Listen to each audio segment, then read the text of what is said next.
السلام عليكم ورحمة الله وبركاته. الحمد لله الحمد لله رب العالمين، والصلاة والسلام على سيد المرسلين وعلى آله وصحبه كلهم أجمعين. اللهم صل على محمد النبي عدد من صلى عليه من خلقك. اللهم صل على محمد النبي كما ينبغي لنا أن نصلي عليه.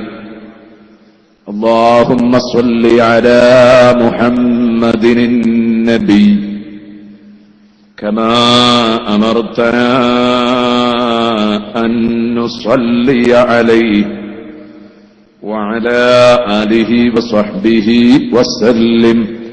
أما بعد، فأعوذ بالله من الشيطان الرجيم. بسم الله الرحمن الرحيم.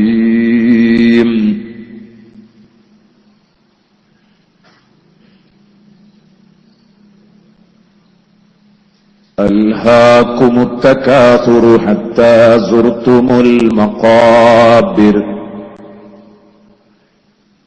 كلا سوف تعلمون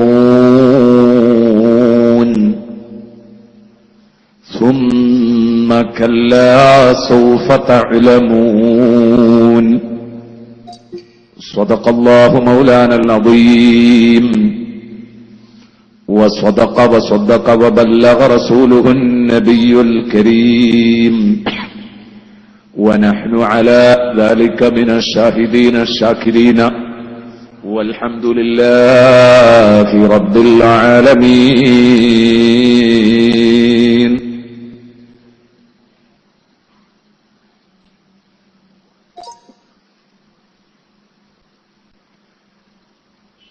القبر أول منزل من منازل الآخرة. صدق محمد رسول الله صلى الله عليه وسلم. لما دعا الله داعنا لطاعته بأكرم الرسل كنا أكرم الأمم. مولاي صل وسلم دائما أبدا على حبيبك خير الخلق كلهم.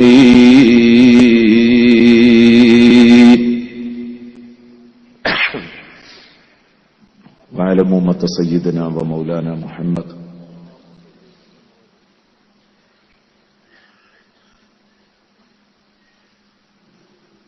സർവാദരണീയരായ ഉസ്താദുമാരെ, സദസ്സിലിരിക്കുന്ന ഈ സദസ്സിനെ പരിസര പ്രദേശങ്ങളിൽ നിന്ന് ശ്രദ്ധിച്ചുകൊണ്ടിരിക്കുന്ന സഹോദര സഹോദരിമാരെ, അല്ലാഹുവിന്റെ മഹത്തായ അനുഗ്രഹത്താൽ വിശുദ്ധ ഖുർആനിലെ സൂറത്തു തകാസുർ അതിന്റെ 1-ാം വചനമാണ് മിനിയാന്ന് നാം ചർച്ച ചെയ്തത്. ഇന്നലെ അതിന്റെ ബാക്കി ഭാഗവും 2-ാം വചനവും ചർച്ച ചെയ്തു. ഇന്ന് അതിന്റെ 3-ാം വചനത്തിലേക്ക് നമ്മുടെ ചർച്ച പ്രവേശിക്കുകയാണ്. കല്ലാ സൗഫ തഅലമൂൻ. വളരെ പ്രധാനപ്പെട്ട ഒരു ചർച്ചയാണ് ഇന്നത്തെ ഈ ചർച്ച എന്നത്. എന്റെ പ്രിയപ്പെട്ട സഹോദരങ്ങൾ വളരെ ഗൗരവപൂർവം ഉൾക്കൊണ്ടുകൊണ്ട് ആദ്യാന്ത്യം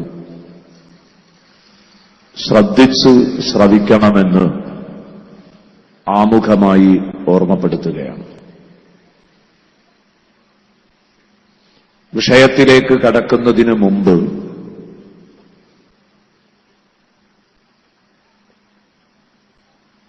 ഒന്ന് രണ്ട് ദുആ അഭ്യർത്ഥനകൾ.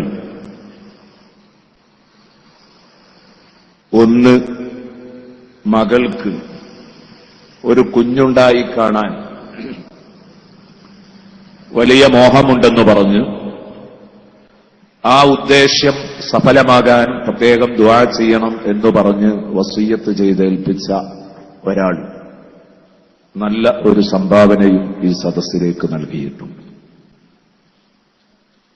പടച്ച റബ്ബേ, ഇബ്രാഹിം നബി അലൈഹിസ്സലാമിന് കുഞ്ഞിനെ കൊടുത്ത നീ, സക്കരിയ നബി അലൈഹിസ്സലാമിന് മോനെ കൊടുത്ത് സന്തോഷിപ്പിച്ച നീ, ഈ കാര്യം നീ ഞങ്ങളെ വിശുദ്ധ ഖുർആനിലൂടെ പഠിപ്പിച്ചപ്പോൾ ഞങ്ങളത് ഉറച്ചു വിശ്വസിക്കുന്നവരാണ്. ആ ഖുർആനിന്റെ വചനങ്ങളാണ് ഇവിടെ ചർച്ച ചെയ്യുന്നത്. വിശുദ്ധ ഖുർആനിന്റെ വചനങ്ങളുടെ ബർക്കത്തുകൊണ്ട് ഞങ്ങൾ ഇന്നലെയും മിനിയാന്നും ഇവിടെ ഓതി ചർച്ച ചെയ്ത് ഇന്നും ചർച്ച ചെയ്യാനിരിക്കുന്ന, പാരായണം ചെയ്യാനിരിക്കുന്ന വചനങ്ങളുടെ ബർക്കത്തുകൊണ്ട് നിന്റെ ആരുറപ്പുള്ള വചനങ്ങളുടെയും ഹബീബിന്റെ മൊഴിമുത്തുകളുടെയും ബർക്കത്തുകൊണ്ട് ഈ സംഭാവന നൽകിയ ആളുടെ മകൾക്ക്,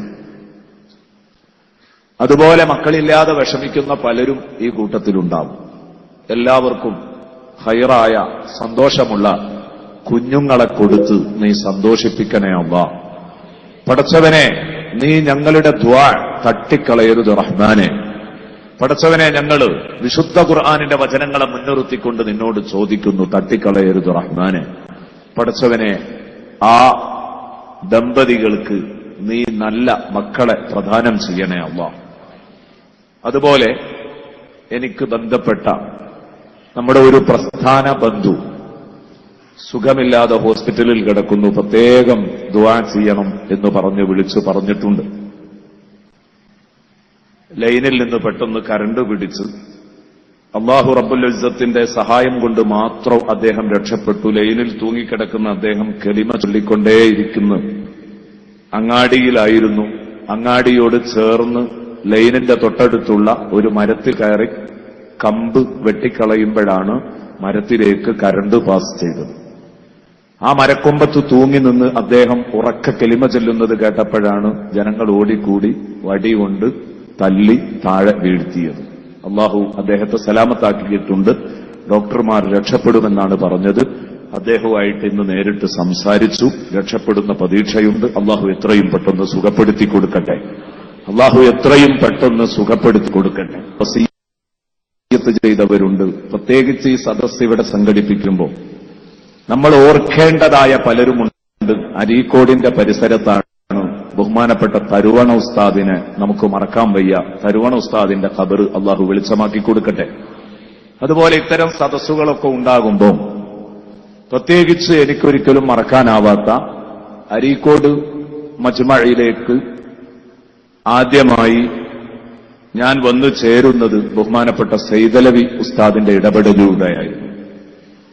അദ്ദേഹത്തെക്കുറിച്ച് ആലോചിക്കുമ്പോൾ സങ്കടമാണ്. സുന്നത്തിയമാഴത്തിനു വേണ്ടി ഓടി നടന്ന ഒരാളായിരുന്നു ന്യൂ ബസാർ ഇമാം പത്തനാപുരം സൈദലവി മുസ്ലിയാർ. അല്ലാഹുവേ, ആ സൈദലവി മുസ്ലിയാരുടെ ഖബർ റബ്ബെ നീ വെളിച്ചമാക്കി കൊടുക്കണേ അല്ലാഹ്. ഞങ്ങൾ ഈ സദസ്സിൽ നിന്ന് നടത്തിയ പ്രാർത്ഥനയുടെ വെളിച്ചം ഇതേ സമയം ആ ആത്മാവിലേക്ക് നീ എത്തിച്ചു കൊടുക്കണേ അല്ലാഹ്.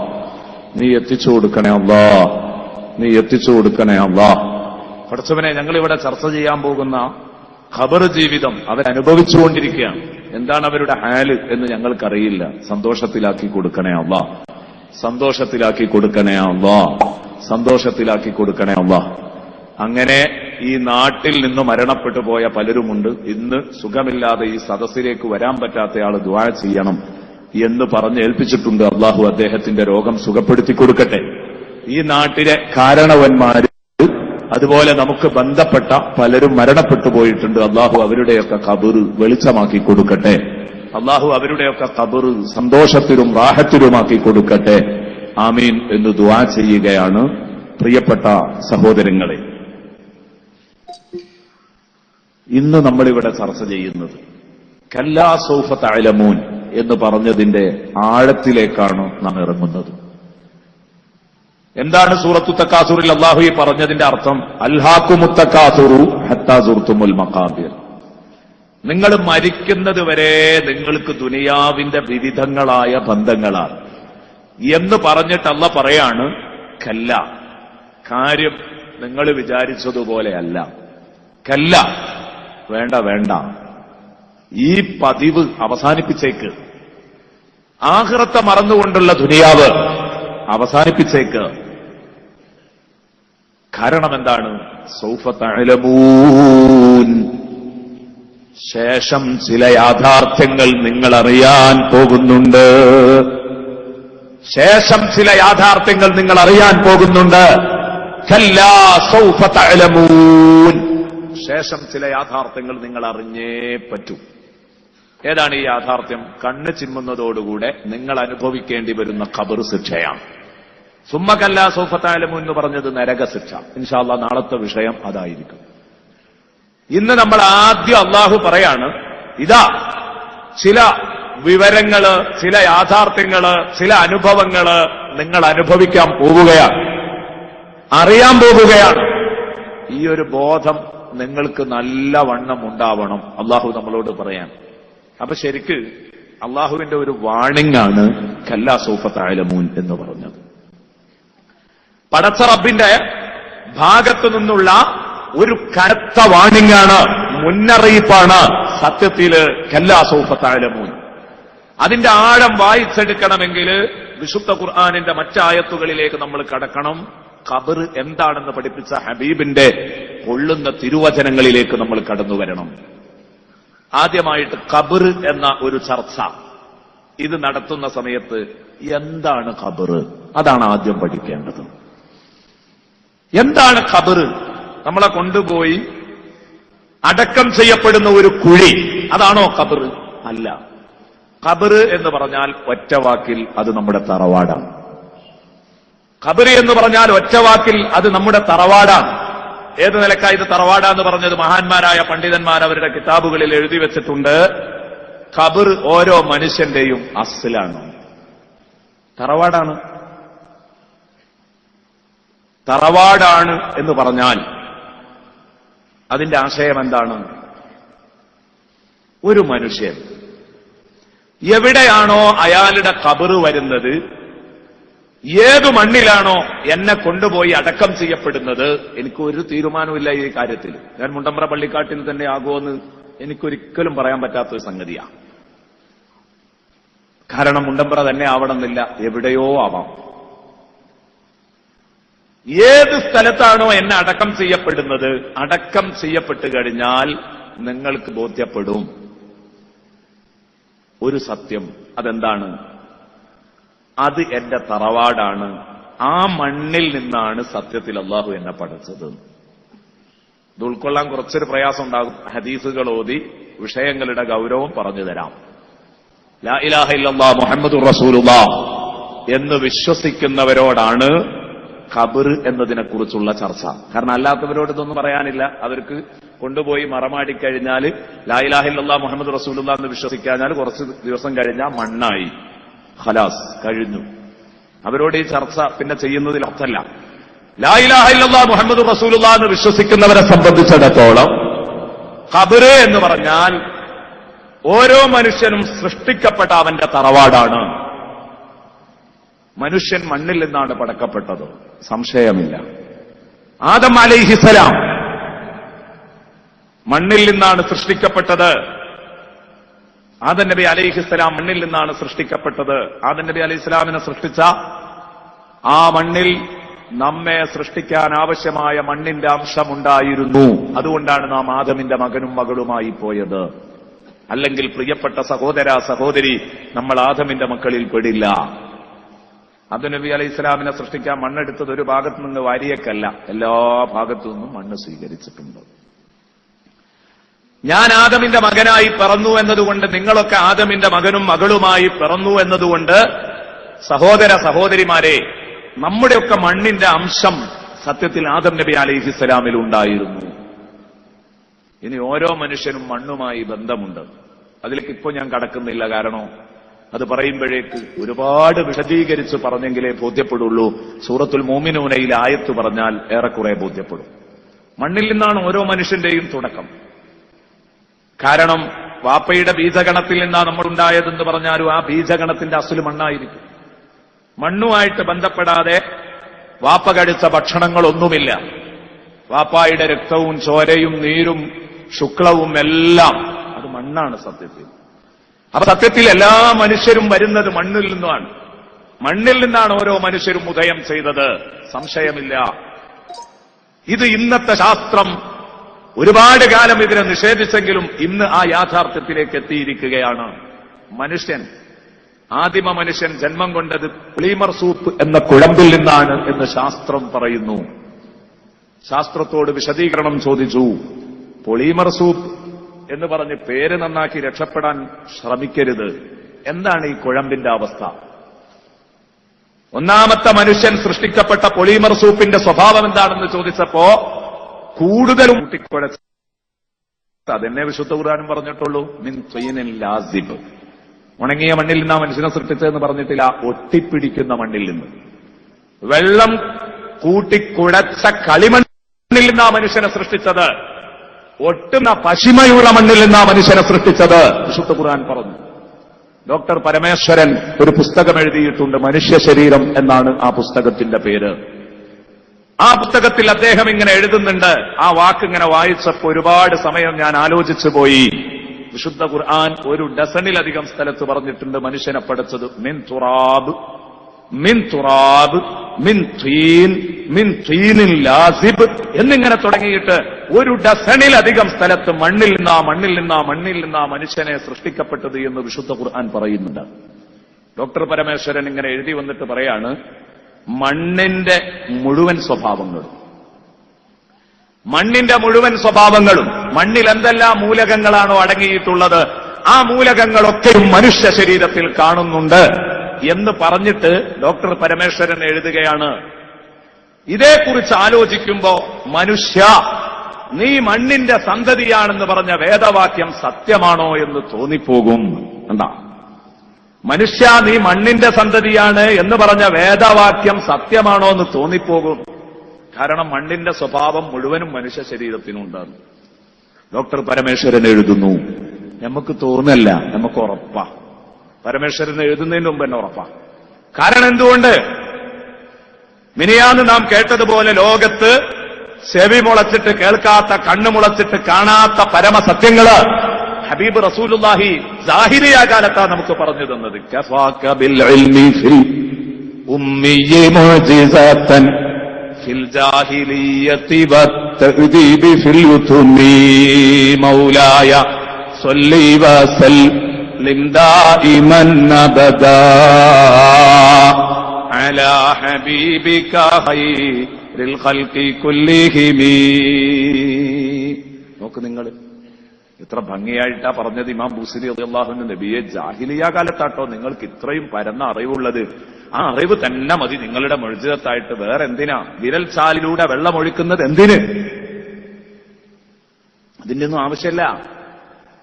ചെറിയ ഭക്ഷണത്തിൽ അങ്ങയുടെ തുപ്പുനീര് കലർത്തിയിട്ട് ആ ഭക്ഷണം വർദ്ധിപ്പിച്ച് കാണിച്ചു കൊടുത്ത് ആയിരങ്ങളെ അത് തീറ്റിച്ചത് എന്തിന് നബിയെ? അതിന്റെ ഒന്നും ആവശ്യമില്ല. തങ്ങളൊരു പ്രവാചകനാണെന്ന് തെളിയാൻ ജാഹിലിയ്യ കാലത്ത്, ശാസ്ത്രം പുരോഗമിച്ചിട്ടില്ലാത്ത കാലത്ത്, തങ്ങൾ ഇന്ന് വരാനിരിക്കുന്ന കാര്യവും കൂടെ അന്ന് പറഞ്ഞു വെച്ചിട്ടുണ്ട്. കഫാക ബിൽ ഇൽമി ഫിൽ ഉമ്മിയ്യ മുഅ്ജിസതൻ. അതെന്നെ മതി. ഒരു ഉമ്മിയായ മനുഷ്യനും കൂടെയായ തങ്ങൾക്ക് ഇത്രയും പരന്ന അറിവുണ്ടെങ്കിൽ പിന്നെ മുഅ്ജിസത്ത് മറ്റൊന്ന് കാണിക്കേണ്ടതില്ല, അത് മാത്രം മതി.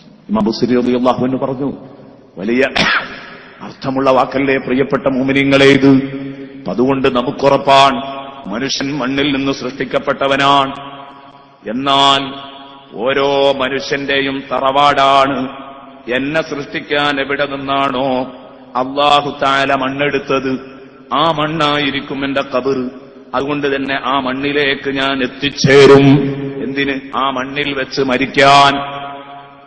ഞാൻ ഇവിടെ മരിച്ചാൽ ആ മണ്ണിലേക്ക് എനിക്ക് എന്നെ കൊണ്ടുപോകാൻ, എന്റെ ഡെഡ് ബോഡി കൊണ്ടുപോകാൻ, എന്റെ ജനാസ കൊണ്ടുപോകാൻ മാർഗങ്ങളില്ലെങ്കിൽ അല്ലാഹു മരിക്കാൻ തന്നെ ആ മണ്ണിലേക്ക് എന്നെ എത്തിക്കും.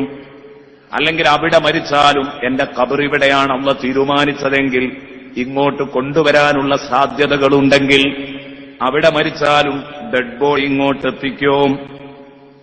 ഒന്നിരിക്കൽ മരിക്കുന്നതിന്റെ മുമ്പ് തന്നെ മരണത്തിന് അതേ മണ്ണിലേക്ക് എത്തിക്കും. അല്ലെങ്കിൽ മരിച്ചതിന്റെ ശേഷം ഖബർ തീരുമാനമാകുന്ന മണ്ണിലേക്ക് അല്ലാഹു മരിച്ചതിന്റെ ശേഷം എത്തിക്കും. രണ്ടാലൊന്നുണ്ടാവും. ബഹുമാനപ്പെട്ട അബൂ അസ്സ റളിയല്ലാഹു അൻഹു പറയുന്നു, ഖാല റസൂലുള്ളാഹി, അല്ലാഹുവിന്റെ റസൂല് പറഞ്ഞു. ഇമാം തുർമുദി റിപ്പോർട്ട് ചെയ്യുന്ന ഒരു ഹദീസാണ്. ഇദാ ഖളല്ലാഹു ലിഅബ്ദിൻ അൻ യമൂത ബിഅർളിൻ, അല്ലാഹു ഒരു മനുഷ്യൻ ഇന്ന ഭൂമിയിൽ വെച്ച് മരിക്കണമെന്ന് അല്ലാഹു തീരുമാനിച്ചാൽ ജഅല ലഹു ഇലൈഹാ ഹജ, അല്ലാഹു ആ മനുഷ്യന് ആ മണ്ണിലേക്ക് ഒരാവശ്യമുണ്ടാക്കും. എന്ത്? അല്ലാഹു തീരുമാനിക്കുകയാണ് ജിദ്ദയിൽ വെച്ച് മരിക്കണം, എന്നാൽ ആ മണ്ണിലേക്ക് അല്ലാഹു എനിക്കൊരാവശ്യം ഉണ്ടാക്കും. അതാണ് വിസയുടെ രൂപത്തിൽ ചിലപ്പോൾ വരിക, അല്ലേ? ചിലപ്പോ ഹജ്ജ് വിസയുടെ രൂപത്തിൽ വരും. എന്നിട്ട് പോയിട്ട് മക്കത്ത് മരിക്കും, അല്ലെങ്കിൽ മദീനത്ത് മരിക്കും. അല്ലെങ്കിൽ പ്രിയപ്പെട്ട സുഹൃത്തുക്കളെ ടൂറിന്റെ രൂപത്തിൽ വരും. ഈ ഹാജത്ത് എന്ന് പറഞ്ഞാൽ എന്തുവാ? ടൂറ് പോയതാണ്. എവിടൊക്കെയോ ടൂറ് പോയി, അവിടെ വെച്ച് മരിച്ചു, അവിടെ ഖബറും തീർന്നു. കാരണം അള്ളാഹുവിന്റെ തീരുമാനം അതാണ്. ആ മണ്ണിൽ നിന്നാണ് ആ മനുഷ്യൻ സൃഷ്ടിക്കപ്പെട്ടത്. അതുകൊണ്ട് അവിടെ എത്തണം, അവിടെ നിന്ന് മരിക്കണം, അവിടെ മറമാടണം. ഇനി ജിദ്ദയിൽ മരിച്ചാലും നാട്ടിലെ പള്ളിക്കാട്ടിലേക്ക് എത്തും. ചിലപ്പോ അങ്ങനെയാ. ഇതൊക്കെ വളരെ സത്യമാണ് എന്ന് ബോധ്യപ്പെടൽ എവിടെയാണെന്നറിയോ നിങ്ങൾ? എവിടെയാണ് ഇത് സത്യമാണെന്ന് ബോധ്യപ്പെടുക എന്നറിയോ? ഹദീസ് ഞാൻ വായിക്കാം, ഇനിയുണ്ട്. ഈ പറഞ്ഞതുകൊണ്ട് ഇപ്പൊ ഖബർ നിൽക്കുന്ന സ്ഥലം മനുഷ്യന്റെ മണ്ണാന്ന് തിരിഞ്ഞിട്ടില്ല. അല്ലാഹു തആല ഏതെങ്കിലും ഒരു മണ്ണിൽ വെച്ചൊരു മനുഷ്യനെ മരിക്കാൻ തീരുമാനിച്ചാൽ അങ്ങോട്ട് എത്തിക്കുന്നേ ആയിട്ടുള്ളൂ. ഇപ്പൊ ഓതിയ ഹദീസിന് അത്രേ അർത്ഥമായിട്ടുള്ളൂ. പറയാം, എന്റെ ഖബർ എന്റെ തറവാടാണെന്നതിന്റെ തെളിവ് ഞാൻ വായിക്കാം. സ്വഹീഹായ ഹദീസ് തന്നെ വായിച്ചു തരാം. ബുഖാരിയിലും മുസ്ലിമിലും ഉദ്ധരിക്കാൻ മാത്രം ഇതിന്റെ സനദ് സ്വഹീഹാണ് എന്ന് ഇമാം ഹാക്കിം റളിയല്ലാഹു അൻഹു പറയുകയും ചെയ്യുന്നു. ഈ ഹദീസിന്റെ ബുഖാരിയിലും മുസ്ലിമിലും റിപ്പോർട്ട് ചെയ്യാൻ മാത്രം യോഗ്യമായ ഒരു ഹദീസ് എന്ന് പറഞ്ഞാൽ പിന്നെ മുസ്ലിം ഉമ്മത്തിന് അതിൽ സംശയം ഉണ്ടാവില്ലല്ലോ. കേൾക്കാം നമുക്ക് എങ്ങനെയാണത്. ബഹുമാനപ്പെട്ട സയ്യിദുനാ റസൂലുള്ളാഹി സ്വല്ലല്ലാഹു അലൈഹി വസല്ലമ തങ്ങൾ മദീനയിലാണ്. മദീനയുടെ ഒരു ഭാഗത്തുകൂടെ റസൂലുള്ളാഹി സ്വല്ലല്ലാഹു അലൈഹി വസല്ലമ തങ്ങൾ ഇങ്ങനെ നടക്കുകയാണ്. അപ്പൊ അവിടെ കുറെ ആളുകൾ ഇങ്ങനെ കൂടി നിന്നിട്ട് ഖബർ കുഴിക്കുന്നുണ്ട്. അള്ളാഹുവിന്റെ റസൂൽ ചെന്ന് ചോദിച്ചു, എന്താ പണിയെന്ന് ചോദിച്ചു. ഞങ്ങള് ഒരു മനുഷ്യൻ മരിച്ചിട്ടുണ്ട്, അയാളുടെ ഖബർ കുഴിക്കാം. അള്ളാഹുവിന്റെ റസൂൽ ചോദിച്ചു. ഹദീസ് റിപ്പോർട്ട് ചെയ്യുന്നത് അബൂ സഈദുൽ ഖുദരി റളിയല്ലാഹു അൻഹു. അവിടുന്ന് പറയുന്നു, മർറൻ നബിയ്യു സ്വല്ലല്ലാഹു അലൈഹി വസല്ലമ ബിജനാസത്തിൻ ഇൻദ ഖബർ ഫഖാല ഖബ്റു മൻ ഹാദാ, ഖബ്റു മൻ ഹാദാ, ഇതാരുടെ ഖബറാണ്? സയ്യിദുനാ റസൂലുള്ളാഹി. ആർക്കാ നിങ്ങൾ ഈ ഖബർ കുഴിക്കുന്നത് എന്ന് സയ്യിദുനാ റസൂലുള്ളാഹി ചോദിച്ചപ്പോ സഹാബത്തിന്റെ മറുപടി കേട്ടോളൂ. സഹാബത്ത് പറയുകയാണ്, ഫഖാലൂ ലിഫുലാനിൽ ഹബശി യാ റസൂലല്ലാഹ്. അല്ലാഹുവിന്റെ റസൂലേ, എത്യോപ്യക്കാരനായ ഇന്നാലിന്ന മനുഷ്യനാണ് ഈ ഖബർ. ഹബശയിലാണ് ഇദ്ദേഹം. ആഫ്രിക്കയിൽ നിന്ന് വന്നതാണ്. വളരെ അകലെ നിന്ന് ആഫ്രിക്കയിൽ നിന്ന് മറുകര കടന്നു വന്ന് മദീനത്തെത്തി. മദീനത്തുനിന്ന് മരിച്ചു. മദീനത്ത് വെച്ചിട്ട് മരിച്ചു ഈ മനുഷ്യൻ. അദ്ദേഹത്തിന് വേണ്ടി ഞങ്ങൾ ഖബറൊരുക്കുകയാണ്. സംഗതി ആഫ്രിക്കക്കാരനാണ്. സയ്യിദുനാ റസൂലുള്ളാഹി സ്വല്ലല്ലാഹു അലൈഹി വസല്ലം എത്യോപ്യക്കാരനാണ് ഖബറൊരുക്കുന്നതെന്ന് പറഞ്ഞപ്പോൾ മുത്തുനബി പറഞ്ഞത് എന്താണെന്നറിയോ? ഹബശ. മുഅ്മിനീങ്ങൾക്കൊക്കെ പരിചയം ഉണ്ടാവുമല്ലോ. മദീനയിലേക്ക് ഹിജ്റ പോകുന്നതിന് മുമ്പ് മുഅ്മിനീങ്ങള് ഒന്നാമത്തെ ഹിജ്റ പോയത് മക്കത്ത് നിന്ന് ഹബശയിലേക്കായിരുന്നു.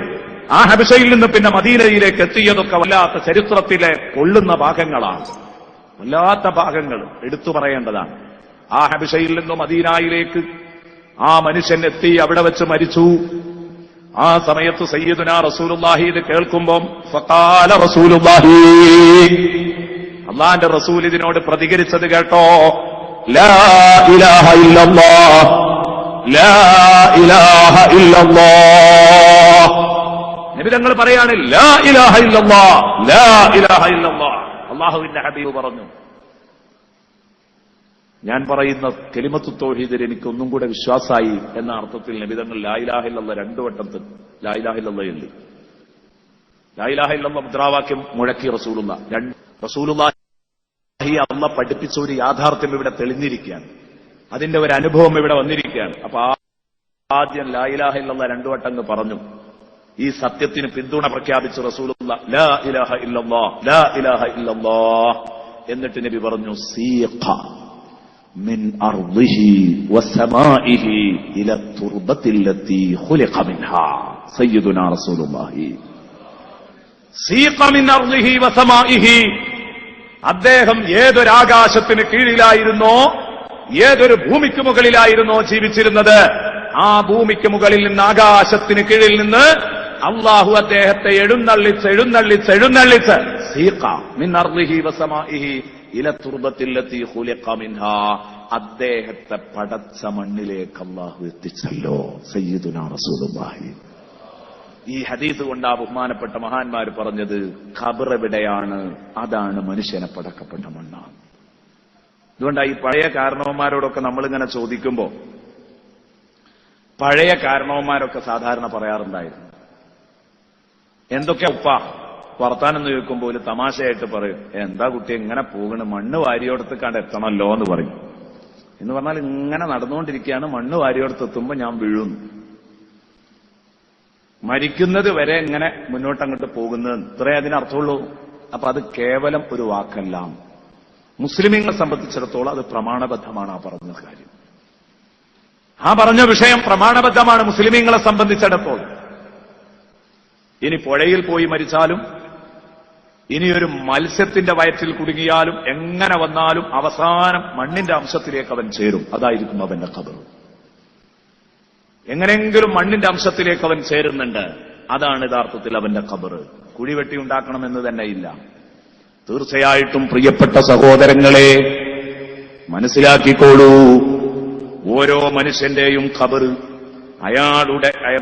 അയാളെ സൃഷ്ടിക്കപ്പെട്ട മണ്ണാണ് എന്ന് ആരാണിത് പറഞ്ഞത്? ശഫീഉനാ റസൂലുള്ളാഹി സ്വല്ലല്ലാഹു അലൈഹി വസല്ലമ തങ്ങൾ പറഞ്ഞത് ഇമാം ഹാക്കിം റളിയല്ലാഹു അൻഹു അവരുടെ കിതാബുൽ മുസ്തദ്റക്കിൽ ഉദ്ധരിക്കുന്നത് കാണാം.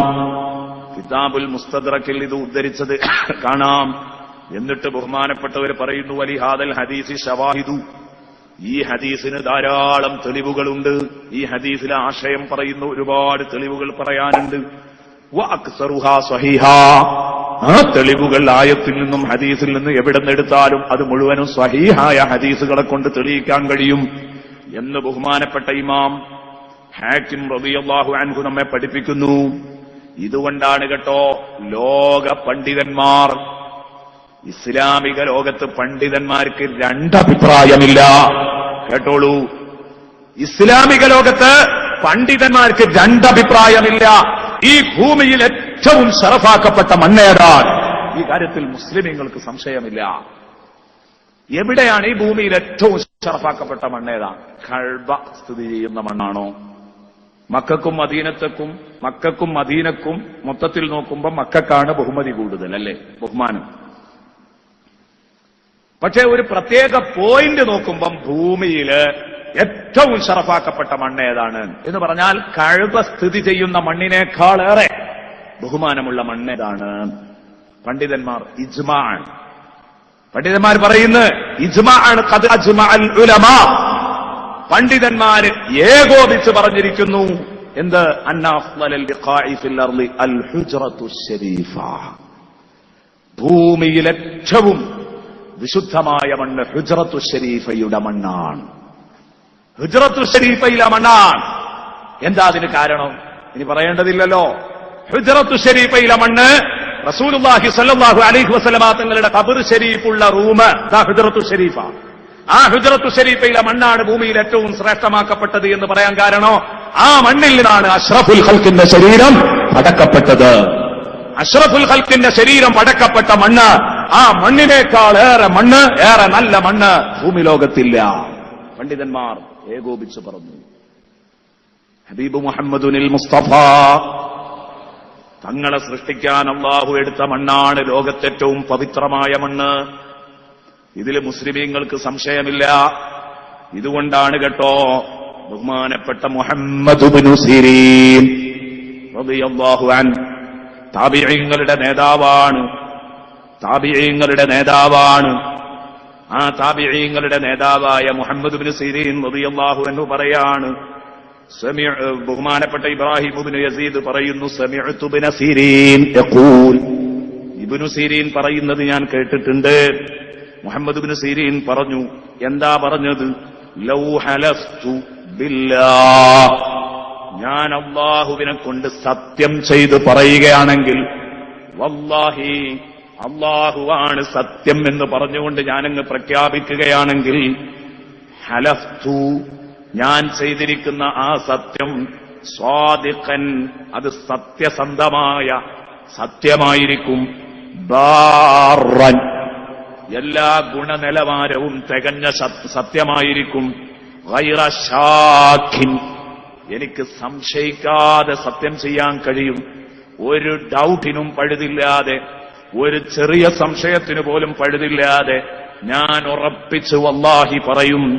വലാ മുസ്തസ്നിൻ, എനിക്കൊരു ഇൻഷാ അല്ലാ പോലും പറയേണ്ട ആവശ്യമില്ല. അല്ലാഹ് ഉദ്ദേശിച്ചാൽ അങ്ങനെയാവുമെന്ന് പറയേണ്ട കാര്യമില്ല. എനിക്കുറപ്പുണ്ട്. ഇൻഷാ അല്ലാ പോലും പറയാതെ പറയാൻ മാത്രം എനിക്കുറപ്പുണ്ട്. എന്ത്? മാ ഖലഖല്ലാഹു നബിയഹു സ്വല്ലല്ലാഹു അലൈഹി വസല്ലമ വലാ അബാ ബക്കറിൻ വലാ ഉമറ ഇല്ലാ മിൻ തീനത്തിൻ വാഹിദ സുമ്മ റദ്ദഹും ഇലാ തിൽക തീനത്തി ത്വയ്യിബാ. ഇല്ല, പടച്ച റബ്ബ് മുഹമ്മദുൽ മുസ്തഫ തങ്ങളെയും അബൂബക്കറിന് സിദ്ദീഖ്, ഉമർ ഇബ്നുൽ ഖത്താബ് റളിയല്ലാഹു അൻഹുമാ, ഇവരെ ആരെയും അല്ലാഹ് പടച്ചിട്ടില്ല. ഈ മൂന്ന് പേരെയും അല്ലാഹ് പടച്ചിട്ടില്ല. ഇല്ലാ മിൻ തീനത്തിൻ വാഹിദ, ഒറ്റ മണ്ണിൽ നിന്നല്ലാതെ പടച്ചിട്ടില്ല. ഇവരെ മൂന്നാളെയും പടച്ചത് ഒരേ ഒരു മണ്ണിൽ നിന്നാണ് എന്ന് വല്ലാഹി പറഞ്ഞാൽ എന്റെ വാക്ക് തെറ്റുകയില്ല. എനിക്കതിൽ സംശയമില്ല. ഒരു ഇൻഷാ അല്ലാ പോലും പറയാതെ പറയാൻ മാത്രം എനിക്ക് ധൈര്യമുണ്ട്, ഉറപ്പാണ്. മുത്തുനബിയെയും അബൂബക്കറിനെ സിദ്ദീഖിനെയും ഉമർ ഇബ്നുൽ ഖത്താബിനെയും അല്ലാഹ് പടച്ചത് ഒറ്റ മണ്ണിൽ നിന്നാണ്. സുമ്മ റദ്ദഹും ഇലാ തിൽക തീനത്തി ത്വയ്യിബാ, അതുകൊണ്ടാണല്ലോ റബ്ബ് ആ മൂന്ന് പേരെ പിന്നീട് വിശുദ്ധമായ മണ്ണിലേക്ക് അല്ലാഹു മടക്കിയത്. എന്താണ് മുഹമ്മദ് ഇബ്നു സിരീൻ ഇത് പറയാനുള്ള ഉറപ്പ്? മുത്തുനബി കിടക്കുന്നതിന്റെ തൊട്ടടുത്താണ് അബൂബക്കറിന് സിദ്ദീഖ്, അവരുടെ തൊട്ടടുത്താണ് ഉമർ ഇബ്നുൽ ഖത്താബ്. മദീനത്തെ ഹുജ്റത്തു ശരീഫയിൽ മൂന്ന് പേര് ഒട്ടിയൊട്ടി കിടക്കുകയാണ്. ഇതുകൊണ്ടാണ് ബഹുമാനപ്പെട്ട മുഹമ്മദ് ഇബ്നു സിരീൻ ധൈര്യമായി പറഞ്ഞത്, ഈ മൂന്ന് പേരെയും പടച്ചത് വിശുദ്ധ മണ്ണിൽ നിന്നാണ്. ഞാൻ ധൈര്യമായി പറയോ? നോക്ക് നിങ്ങൾ, യാദൃച്ഛികമല്ല സയ്യിദുനാ റസൂലുള്ളാഹി ഹുജ്റത്തു ശരീഫയിൽ ഖബറടക്കപ്പെട്ടത് അല്ലാഹുവിന്റെ തീരുമാനമാണ്. റസൂലുള്ളാഹ് വന്നു എന്ന് പറയുമ്പോ ആയിഷാ ബീവിയുടെ വീട്ടിലാണല്ലോ റസൂലുള്ളാഹ് ഉള്ളതില്ലേ? റസൂലുള്ളാഹിന്റെ വീട്ടിൽ, ആയിഷാ ബീവിക്ക് വേണ്ടി നിർമ്മിച്ചു കൊടുത്ത വീട്ടിൽ, അള്ളാന്റെ റസൂലിന്റെ വീട്ടിൽ. അതില് അത്ഭുതമൊന്നുമില്ല, അങ്ങനെ സംഭവിച്ചേക്കാം. ഉമർ ഇബ്നുൽ ഖത്താബ്, ബഹുമാനപ്പെട്ട അബൂബക്കറിന് സിദ്ദീഖ് എങ്ങനെ എത്തി അവിടെ? ഒന്ന് ആലോചിച്ച് നോക്ക് നിങ്ങൾ. അബൂബക്കറിന് സിദ്ദീഖ് റളിയല്ലാഹു അൻഹു എങ്ങനെയാണ് അവിടെ ഖബറടക്കപ്പെട്ടത്? നിങ്ങൾ ചിന്തിക്കുന്നുണ്ടോ പ്രിയപ്പെട്ട സുഹൃത്തുക്കളെ അതൊരു യാദൃച്ഛികമാണെന്ന്? അല്ല, ചരിത്രം വായിക്കുമ്പോൾ അത്ഭുതകരം. റളിയല്ലാഹു അൻഹുവിന്റെ ചുറ്റും കൂട്ടുകാരൊക്കെ അങ്ങനെ കൂടിയപ്പോ അബൂബക്കർ റളിയല്ലാഹു അൻഹു പറയാം, കേട്ടോളൂ. ഈ സംഭവം ബഹുമാനപ്പെട്ട ഇമാം റാസി റളിയല്ലാഹു അൻഹു തഫ്സീറുൽ കബീറിൽ ഉദ്ധരിച്ചിട്ടുണ്ട്. ഇമാം ഹലബി തങ്ങൾ സീറത്തുൽ ഹലബിയയിൽ ഉദ്ധരിച്ചിട്ടുണ്ട്. മറ്റു പലയിടങ്ങളിലും ഇതുണ്ട്. എന്താ പറഞ്ഞത്? സിദ്ദീഖ് റളിയല്ലാഹു അൻഹുവിന് വഫാത്ത് അടുത്തപ്പോ സിദ്ദീഖ് റളിയല്ലാഹു അൻഹുവിന്റെ അടുത്തുള്ള കൂട്ടുകാര് ബഹുമാനപ്പെട്ടവര് ആ കൂട്ടുകാരോട് സിദ്ദീഖ് റളിയല്ലാഹു അൻഹു പറയാണ്, പിന്നെ ലൗ മിത്തു, ഞാൻ മരിച്ചാൽ, മരിക്കാൻ കിടക്കുമ്പോ പറയണേ ഞാൻ മരിക്കും, ഞാൻ മരിച്ചു കഴിഞ്ഞാല് നിങ്ങൾ എന്നെ കുളിപ്പിക്കാം, കഫൻ ചെയ്യാം, നിസ്കരിക്കാം, നേരെ ജന്നത്തുൽ ബഖീയിലേക്ക് കൊണ്ടുപോകരുത്. കേട്ടോളൂ, അബൂബക്കർ സിദ്ദീഖ് റളിയല്ലാഹു അൻഹു പറയാണ്, നേരെ തൊട്ടടുത്തുള്ള ജന്നത്തുൽ ബഖീയിലേക്ക് കൊണ്ടുപോകരുത്. മദീനയിൽ പോയി വന്നവർക്ക് ഈ ചിത്രം ഞാൻ പറയുമ്പോൾ ശരിക്കും ബോധ്യപ്പെടും. ജന്നത്തുൽ ബഖീ പൊതുശ്മശാനാണ്, മുഅ്മിനീങ്ങളുടെ പൊതുശ്മശാനാണ്, അങ്ങോട്ട് കൊണ്ടുപോകരുത്. റസൂലുള്ളാഹിയുടെ ഹുജ്റത്തു ശരീഫയുടെ മുന്നിൽ നിങ്ങൾ എന്നെ വെക്കണം. കുളിപ്പിച്ച് കഫൻ ചെയ്ത് നിസ്കരിച്ചു കഴിഞ്ഞാൽ സുമ്മ ലഊനി, പിന്നെ നിങ്ങൾ എന്നെ കൊണ്ടുപോയി വെക്കണം. ബിബാബി തിൽക്കൽ ഹുജ്റത്തി ശരീഫ അല്ലത്തി ഫീഹാ ഖബറുൻ നബി സ്വല്ലല്ലാഹു അലൈഹി വസല്ലം, മുത്തുനബിയുടെ ഖബറുള്ള ആ റൂമിന്റെ മുന്നിൽ വാതിൽക്കൽ എന്റെ ജനാസ കൊണ്ടുപോയി വെക്കണം. എന്നിട്ട് നിങ്ങൾ പറയണം, എന്താ പറയേണ്ടത്? ഇന്നാ ജിനാക ബിഹബീബിക യാ റസൂലല്ലാഹ്, അല്ലാഹുവിന്റെ റസൂലേ, ഞങ്ങള് തങ്ങളെ ഹബീബിനെ തങ്ങളെ അടുത്തേക്ക് കൊണ്ടുവന്നിരിക്കാട്ടോ. സംഭവം വലിയൊരു സംഭവമാണ്, അത്ഭുതകരമായ സംഭവമാണ്. വ്യതിയാന ചിന്താഗതിക്കാർക്ക് പോലും പഥ്യമായ ബഹുമാനപ്പെട്ട ഇമാം റാസിയാണ് സംഭവം ഉദ്ധരിക്കുന്നത്. സംശയിക്കാൻ ഒരു വകുപ്പുമില്ല. ഈ ചരിത്രം ഇങ്ങനെ കേട്ടുപോകുമ്പോ വ്യതിയാന ചിന്താഗതിക്കാരെങ്കിലും എന്റെ പ്രഭാഷണം ശ്രദ്ധിക്കുന്നുണ്ടെങ്കിൽ ഒന്ന് നിങ്ങൾ ഓർക്കുക, അന്ന് റസൂലുള്ളാഹി വഫാത്തായിട്ടുണ്ടോ അല്ലേ? ഒന്നിങ്ങനെ ആലോചിച്ചാൽ മതി. വഫാത്തായ നബിയോട് ചോദിക്കാൻ ആരെ ഏൽപ്പിക്കുകയാണ്? സിദ്ദീഖുൽ അക്ബർ ഏൽപ്പിക്കുകയാണ്. മരിച്ചുപോയ നബിയോട് പറയേ? അങ്ങനെ ഒരൊറ്റ സഹാബിയും പറഞ്ഞിട്ടില്ല. ഇവരെന്ത് ചെയ്തു? ബഹുമാനപ്പെട്ടവരെ കുളിപ്പിച്ച് കഫൻ ചെയ്ത് നിസ്കരിച്ചു, നേരെ കൊണ്ടുവന്ന് ഖബർ ഷരീഫിന്റെ മുമ്പിൽ വെച്ചു. ഹുജ്റത്തു ഷരീഫയുടെ വാതിൽക്കൽ വെച്ചു. അവിടെ ഇമാം ഹലബി തങ്ങൾ സീറത്തുൽ ഹലബിയിൽ ഇത്രയും കൂടെ എഴുതുന്നുണ്ട്, അത് റാസിയിലില്ല. വകാനൽ ബാബു മുഗ്ലഖൻ ബിഖുഫ്ലിൻ, വാതിൽ താവിട്ട് പൂട്ടിയിരുന്നു. അന്നത്തെ ഹുജ്റത്തു ഷരീഫയുടെ വാതില് താവിട്ട് പൂട്ടിയിരുന്നു. തുടക്കത്തിലാണല്ലോ ഇപ്പോൾ ഉള്ള ഈ ചിത്രമല്ല ഉണ്ടാവുക. ഒരു ചെറിയ വാതിലുണ്ടാവും, ആ വാതില് താവിട്ട് പൂട്ടിയിട്ടുണ്ട്. പൂട്ടിയിട്ട ഈ വാതില് ഇവര് ചെന്ന്, നിങ്ങളെ ഹബീബിനെ ഞങ്ങൾ കൊണ്ടുവന്നിരിക്കുന്നു, തങ്ങൾ ഞങ്ങൾക്ക് സമ്മതം തരികയാണെങ്കിൽ, അതൊക്കെ സിദ്ദീഖ് റളിയല്ലാഹുവിനെ ഏൽപ്പിച്ചാ ചോദിക്കാൻ. ഹബീബിനെ ആയിട്ട് ഞങ്ങളിതാ വന്നിരിക്കുന്നു, സമ്മതിക്കുകയാണെങ്കിൽ അദ്ഖൽനാഹു മഅക്, അദ്ദേഹത്തെ നിങ്ങളോടൊപ്പം ഞങ്ങൾ പ്രവേശിപ്പിക്കും എന്ന് പറഞ്ഞാൽ തൊട്ടടുത്ത് തന്നെ ഖബറടക്കും. വയില്ല, സമ്മതം തരൂലേ തങ്ങളെ, ഒരു വിഷമവുമില്ല, അഖ്റജ്നാഹു ഇലൽ ബഖീ, ഞങ്ങൾ ജന്നത്തുൽ ബഖീയിലേക്ക് കൊണ്ടുപോയിക്കോളാം. ഇത് പറയാൻ സഹാബത്തിനെ ഏൽപ്പിച്ചു. സഹാബത്ത് അവിടെ കൊണ്ടുവന്ന് വെച്ച് പറഞ്ഞു. അപ്പൊ ആദ്യം ഉണ്ടായത് ഫംഫതഹ ലഹൽ ബാബ്, വാതില് ഈ ജനാസക്ക് വേണ്ടി മലർക്കെ ഓട്ടോമാറ്റിക്കായിട്ടങ്ങ് തുറന്നു. ഒരാൾ തുറന്നു എന്നല്ല പറഞ്ഞത്, ഫംഫതഹ ലഹൽ ബാബ്, ഓട്ടോമാറ്റിക്കായിട്ടങ്ങ് തുറന്നു.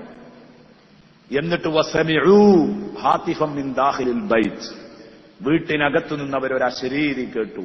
വീട്ടിനകത്തു നിന്നവരൊരു അശരീരി കേട്ടു. എന്താണ് ആ ശരീരി? ആളില്ലാ ശബ്ദം. എന്താണ് ആ കേട്ടത്?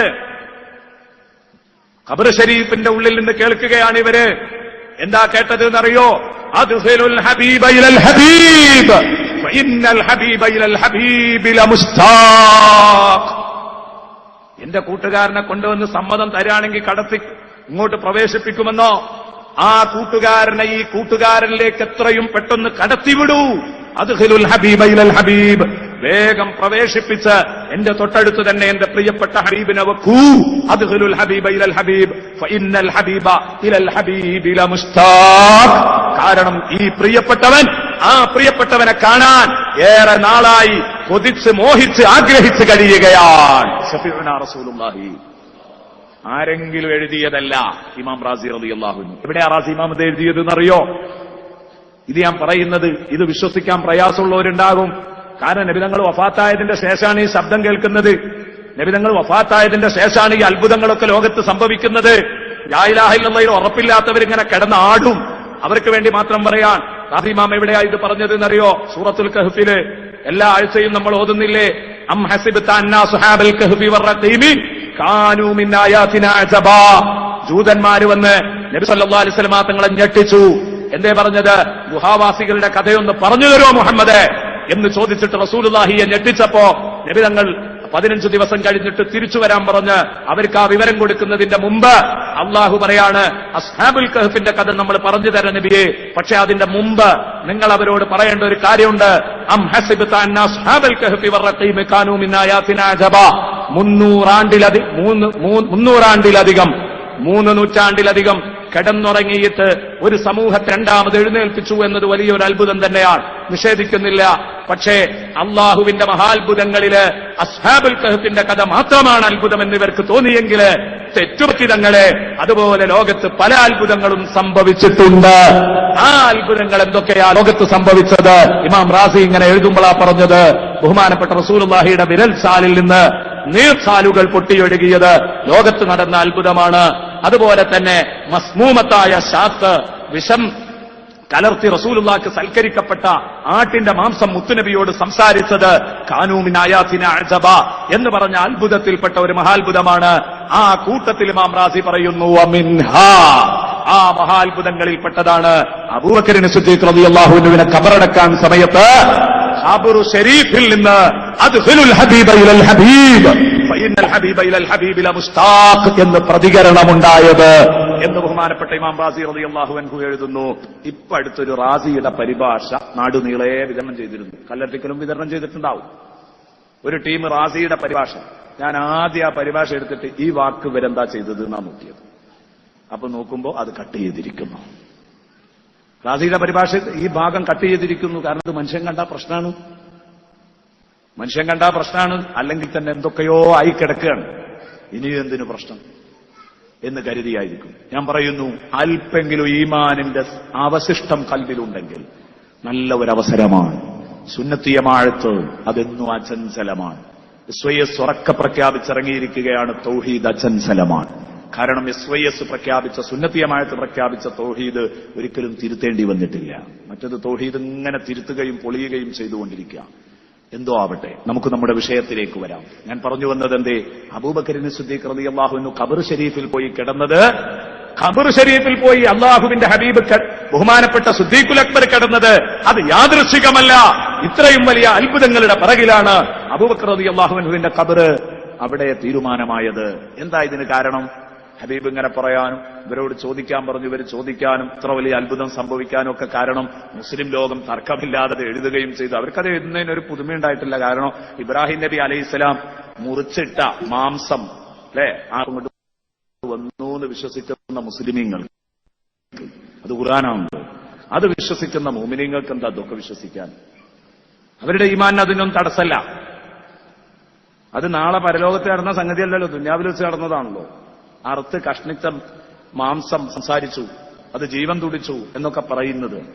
ആ ഖുർആൻ വിശ്വസിക്കുന്ന മുഅ്മിനീങ്ങൾക്ക് ഇതൊന്നും വിശ്വസിക്കാൻ പ്രയാസമില്ല. പ്രിയപ്പെട്ട സഹോദരങ്ങളെ, ഞാൻ പറഞ്ഞു വന്നത്, ബഹുമാനപ്പെട്ട സിദ്ദീഖുൽ അക്ബർ റളിയല്ലാഹു അൻഹു ഹുജ്റത്തു ശരീഫയിൽ പോയി കിടന്നത് യാദൃശ്ചികമല്ല. അല്ലാഹു ബഹുമാനപ്പെട്ട സിദ്ദീഖുൽ അക്ബറിനെ പടക്കാനുള്ള മണ്ണെടുത്തത് ഹുജ്റത്തു ശരീഫയിൽ നിന്നാണ്. ആര് മുടക്കിയാലും അവിടെ എത്തും, അല്ലേ? റസൂലുള്ളാഹി വഫാത്തായ അന്ന് തീരുമാനിച്ചൊരു തീരുമാനമുണ്ട്. റസൂലുള്ളാഹിയുടെ ഖബർ ഹുജ്റത്തു ശരീഫയിൽ വന്നപ്പോൾ തീരുമാനിച്ചൊരു തീരുമാനമാണ്, ബഹുമാനപ്പെട്ട ആയിഷ ബീവി എനിക്കും അവിടെ കിടക്കണം. നിങ്ങൾ ചിന്തിച്ചു നോക്ക്, ആയിഷ ബീവിക്ക് ഭയങ്കര ആഗ്രഹമായിരുന്നു അവിടെ കിടക്കണം. പിന്നെ വാപ്പാന്റെ ഖബർ അവിടെ വന്നപ്പോഴും ആയിഷ ബീവിക്ക് അതിന് തടസ്സമല്ല. ഒന്ന് വാപ്പയാണ്, ഒന്ന് ഭർത്താവാണ്, അവിടെ തന്നെ കിടക്കാൻ. അപ്പോഴാണ് അബൂബക്കർ ഉമർ റളിയല്ലാഹു അൻഹുവിന്റെ ഖബറും കൂടെ അവിടെ വന്നത്. ഒരു ഖബറിനുള്ള സ്ഥലമാണ് ഉള്ളത്. ഈ സ്ഥലത്ത് ഉമർ റളിയല്ലാഹു അൻഹു അത് ആയിഷക്കുള്ളതാണ്, ആയിഷ എനിക്ക് വിട്ടുതരാണെങ്കിൽ ഞാൻ അവിടെ കിടക്കുന്നാണ് ഉമർ റളിയല്ലാഹു അൻഹു പറഞ്ഞത്. ഉമർ റളിയല്ലാഹു അൻഹു പറഞ്ഞത് ആളെ പറഞ്ഞയച്ചു ആയിഷ ബീവിന്റെ അടുത്തേക്ക്. ആയിഷ സമ്മതിക്കുകയാണെങ്കിൽ എനിക്ക് റസൂലുള്ളാഹിന്റെ അടുത്ത്, സിദ്ദീഖുൽ അക്ബറിന്റെ അടുത്ത് കിടക്കണോ, സമ്മതിക്കുവോ, ഒന്ന് പോയി നോക്ക്.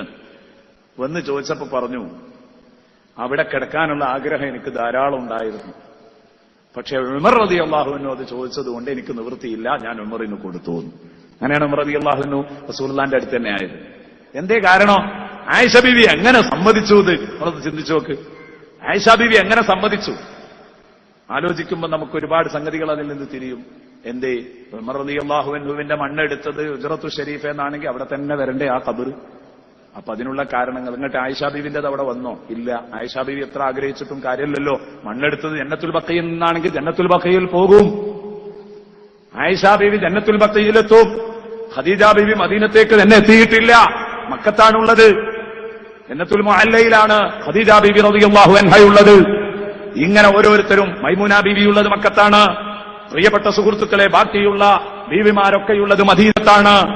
ഇനി നിങ്ങൾ ചിന്തിക്കുക, ബഹുമാനപ്പെട്ട സിദ്ദീഖുൽ അക്ബർ റളിയല്ലാഹു അൻഹു, ബഹുമാനപ്പെട്ട ഉമർ ഇബ്നുൽ ഖത്താബ് റളിയല്ലാഹു അൻഹു, ബഹുമാനപ്പെട്ട സയ്യിദുനാ ഉസ്മാൻ ഇബ്നു അഫ്ഫാൻ, ഈ മൂന്ന് പേരെ മാറ്റി നിർത്താറില്ല നബി തങ്ങള്. എപ്പോഴും ഈ മൂന്ന് പേരെ പരിഗണിക്കാറുണ്ട്. ഉസ്മാൻ ഇബ്നു അഫ്ഫാൻ റളിയല്ലാഹു അൻഹു എന്തുകൊണ്ട് ഹിജ്റത്തു ശരീഫയിൽ വന്നില്ല? ചിന്തിക്കണം. ബഹുമാനപ്പെട്ട ഉസ്മാൻ റളിയല്ലാഹു അൻഹുവിന് മോഹം ഉണ്ടായിരുന്നു ഹിജ്റത്തു ശരീഫയിൽ കിടക്കാൻ. സമ്മതം ചോദിച്ചു.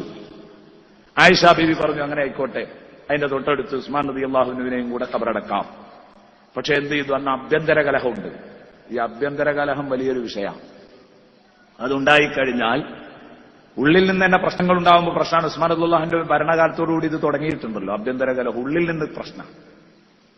ഉമർ റളിയല്ലാഹു അൻഹു അവരുമായി ബന്ധപ്പെട്ടുള്ള ചർച്ചയിലും അല്ലാതെയൊക്കെ ഒരുപാട് പ്രശ്നങ്ങളെന്ന് നിലവിലുണ്ട്. ഉസ്മാൻ റളിയല്ലാഹു അൻഹുവിന്റെ കാലഘട്ടത്തിൽ പ്രശ്നങ്ങളുണ്ട് എന്ന് ചരിത്രം അറിയുന്നവർക്കൊക്കെ അറിയാവുന്ന കാര്യമാണ്. അപ്പൊ ആ വിഷയത്തിൽ ഉസ്മാൻ റളിയല്ലാഹു അൻഹുവിന്റെ ശത്രുക്കൾ, അന്നത്തെ വിപ്ലവകാരികൾ, അവരെന്ത് ചെയ്തു? ശക്തമായി പറഞ്ഞു, ഒരിക്കലും ഉസ്മാൻ ഈ ഹിജ്റത്തു ശരീഫയിൽ ഖബറടക്കാൻ പറ്റൂല. ഉസ്മാൻ റളിയല്ലാഹുവിന്റെ എതിരാളികൾ മറ്റൊല്ല അവിടെ അടക്കണം. പ്രശ്നമായി. അപ്പോ ആ പ്രശ്നത്തെ അതിജയിക്കാനാവാതെ ബഹുമാനപ്പെട്ട ഉസ്മാൻ റളിയല്ലാഹു അൻഹുവിനെ ജന്നത്തുൽ ബഖീയിലേക്ക് കൊണ്ടുപോവാ. അപ്പോ ഈ പ്രക്ഷോഭകാരികൾ അവിടെയും വന്നു, ഉസ്മാനെ ജന്നത്തുൽ ബഖീയിലും ഖബറടക്കാൻ പറ്റൂല എന്ന് പറഞ്ഞു. ഉസ്മാൻ റളിയല്ലാഹു അൻഹുവിനെ ജന്നത്തുൽ ബഖീയിലും ഖബറടക്കാൻ പറ്റൂല. എന്നിട്ട് ജന്നത്തുൽ ബഖീയിന്റെ പുറമ്പോക്കിലാണ് ബഹുമാനപ്പെട്ട ഉസ്മാൻ ഇബ്നു അഫ്ഫാൻ റളിയല്ലാഹു അൻഹുവിനെ അന്ന് ഖബറടക്കിയത്. നോക്കൂ നിങ്ങൾ, ബഹുമാനപ്പെട്ട ഇബ്നു ഹജറിൽ ഹൈതമി റഹ്മത്തുള്ളാഹി അലൈഹി ഇമാം നവവിയുടെ തൗളീഹിന്റെ വ്യാഖ്യാനത്തില് വളരെ വ്യക്തമായി, ഈലാഹിന്റെ വ്യാഖ്യാനത്തില് കിതാബുൽ ഹജ്ജിനെ പറ്റിയുള്ള വിശദമായൊരു ചർച്ചയാണ് ഇമാം നവവിയുടെ കിതാബുൽ ഈലാഹ്. ആ കിതാബുൽ ഈലാഹിന്റെ ശറഹ് ഈ ബഹുമാനപ്പെട്ട ഇബ്നു ഹജർ റളിയല്ലാഹു അൻഹു എഴുതുമ്പോൾ അവിടെ എഴുതുന്നുണ്ട്, ഉസ്മാൻ റളിയല്ലാഹു അൻഹു നേരത്തെ ഉണ്ടായിരുന്നത് എവിടെയാണ്? ജന്നത്തുൽ ബഖീന്റെ പുറമ്പോക്കിലാണ് എന്ന് പറഞ്ഞാൽ ഉസ്മാൻ റളിയല്ലാഹു അൻഹുവിന്റെ ഖബറുള്ള സ്ഥലമൊന്നും അന്ന് ജന്നത്തുൽ ബഖീൽ പെട്ടതല്ല. അതുകൊണ്ടാണ് ഉസ്മാൻ റളിയല്ലാഹുവിന്റെ ഖബർ അത്രയും അകലേക്ക് പോയവർക്കറിയാം. ഉസ്മാൻ റളിയല്ലാഹു അൻഹുവിന്റെ ഖബർ കടന്നു ചെല്ലുന്നോട് തന്നെയാണല്ലോ വേണ്ടത്. റസൂലുള്ളാഹിന്റെ ഭാര്യമാരവിടെയാണ്, മറ്റുള്ളവര് പ്രമുഖരൊക്കെ അവിടെയാണ്. എന്തുകൊണ്ട് ഉസ്മാൻ റളിയല്ലാഹു അൻഹു അങ്ങേ തലക്കല്? മദീനത്ത് പോയവർക്ക് അത് തിരിയുള്ളൂ. ജന്നത്തുൽ ബഖീയിലെ രാജാവ് ആരാണ്? ഉസ്മാൻ ഇബ്നു അഫ്ഫാൻ തന്നെയാണ്, യാതൊരു സംശയവുമില്ല. അവിടെ ഖബറടക്കപ്പെട്ടവരിലെ രാജാവ് ഉസ്മാൻ ഇബ്നു അഫ്ഫാനാണ്. അള്ളാന്റെ റസൂൽ എന്തെല്ലാം പറഞ്ഞിട്ടുണ്ട് ഉസ്മാൻ ഇബ്നു അഫ്ഫാൻ റളിയല്ലാഹു അൻഹുവിനെ കുറിച്ച്.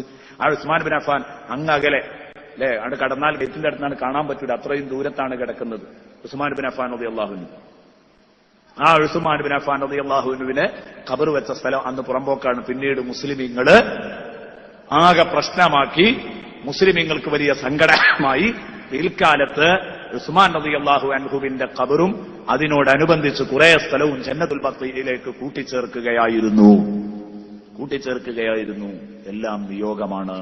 ഉസ്മാൻ ഇബ്നു അഫ്ഫാന്റെ മണ്ണെടുത്തത് അവിടെ നിന്നാണെങ്കിൽ അവിടെ എത്താതെ നിർവാഹമില്ല. അത് ഓരോ കാരണങ്ങൾ മാത്രമാണ്.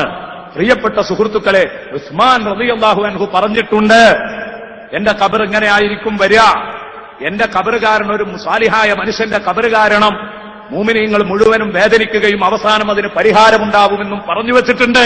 അതിന്റെ പുലർച്ചെയാണ് മുസ്ലിമീങ്ങൾ പിന്നീട് കണ്ടത്. പരിഹാരമുണ്ടായി. ഏതാവട്ടെ, ഞാൻ പറഞ്ഞു വരുന്നത്, പ്രിയപ്പെട്ട സഹോദരങ്ങളെ, ഓരോ മനുഷ്യന്റെയും ഖബർ അവനെ സൃഷ്ടിക്കപ്പെട്ട മണ്ണ് എവിടെയാണോ ഉള്ളത് അവിടെയാണ്. ഇപ്പൊ വലിയ അത്ഭുതമാണ്. എന്റെ മണ്ണ് എവിടെയാണ് എന്ന് ഉറപ്പാകുന്നത് എന്റെ ഖബർ ഉറപ്പായിട്ടാ, മരണം ഉറപ്പായാ പോരാ. ഇതിന്റെ വ്യക്തമായ തെളിവാണ്. എല്ലാ സ്വാധീനവും ഉണ്ട്, പണവും ഉണ്ട്, സ്വാധീനവും ഉണ്ട്, ഒക്കെ ഉണ്ട്. എന്നിട്ട് ഗൾഫിൽ മരിച്ചിട്ട് നാട്ടിലേക്ക് എത്തുന്നില്ല, ഒരു സ്വാധീനവുമില്ല. നമ്മൾ വിചാരിച്ചു അയാൾ എന്തായാലും നാട്ടിലേക്ക് എത്തൂല. ദിവസങ്ങളോളം സല്ലാജയിൽ കിടന്ന് അയാൾ അവസാനം പള്ളിക്കണ്ടിക്ക് തന്നെ എത്തുന്നു. അള്ളാഹുവിന്റെ തീരുമാനമാണ്. എവിടെന്നാണ് അള്ളാഹു റബ്ബുൽ ഇസ്സത്ത് മണ്ണ് നിശ്ചയിച്ചത് അവിടെയായിരിക്കും നമ്മുടെ ഖബർ. അതിനപ്പുറത്തേക്ക് നമ്മൾ പോകൂല. ഏതായാലും ഏത് സ്ഥലത്ത് പോയി കിടന്നാലും അള്ളാഹു നമ്മുടെ ഖബറിൽ ശാന്തി നൽകട്ടെ, അള്ളാഹു നമ്മുടെ ഖബറിൽ സമാധാനം നൽകട്ടെ. ഇതാണ് പ്രിയപ്പെട്ട സുഹൃത്തുക്കളെ, നിങ്ങൾ വാപ്പാനെ ഖബറടക്കിയപ്പം ഒന്ന് ഓർക്കാൻ വേണ്ടി പറയാണ് ഞാൻ. വാപ്പാനെ കബറടക്കിയപ്പോ ആ വാപ്പായുടെ കബറിൽ നിന്ന് കുഴിയൻ തോണ്ടിയിട്ട മണ്ണ്, അല്ലെ, കുഴിയൻ തോണ്ടിയിട്ട മണ്ണ്, ആ മണ്ണെടുത്തിട്ട് നിങ്ങൾ വാപ്പാന്റെ മൂടുകല്ല് വെച്ചതിന് ശേഷം പറഞ്ഞത് ഓർക്കുന്നുണ്ടോ? സൂറത്തു താഹായിലൂടെ അല്ലാഹു പഠിപ്പിച്ചു. മുഅ്മിനീങ്ങൾ എല്ലാവരും പറയുന്നത് നമ്മളെ വാപ്പാന്റെ ഖബറിലേക്ക്, നമ്മുടെ മകന്റെ ഖബറിലേക്ക്, നമ്മുടെ ജ്യേഷ്ഠന്റെ അനുജന്റെ മകന്റെ ഖബറിലേക്ക്, ഭാര്യയുടെ ഭർത്താവിന്റെ ഖബറിലേക്ക് ആ മണ്ണ് വാരി ഇങ്ങനെ ഇടുമ്പോ പറയാണ് മിൻഹാ ഖലഖ്നാകും, ഇമ്മണ്ണിൽ നിന്നാ നിങ്ങളെ സൃഷ്ടിച്ചത്, സത്യമല്ലേ? മിൻഹാ ഖലഖ്നാകും, ഇമ്മണ്ണിൽ നിന്നാ നിങ്ങളെ സൃഷ്ടിച്ചത്. വഫീഹാ നുഈദുക്കും, അതേ മണ്ണിലേക്ക് തന്നെ ഇതാ നിങ്ങളെ തിരിച്ചു മടക്കുന്നു, നിങ്ങളെ കൊണ്ടെത്തിക്കുന്നു, മടക്കുന്നു. ഇനിയോ വമിൻഹാ നുഖ്രിജുക്കും താറതൻ നുഖ്റാ, ഇതേ മണ്ണിൽ നിന്ന് ഇനി ഒരു എഴുന്നേൽപ്പുണ്ട്.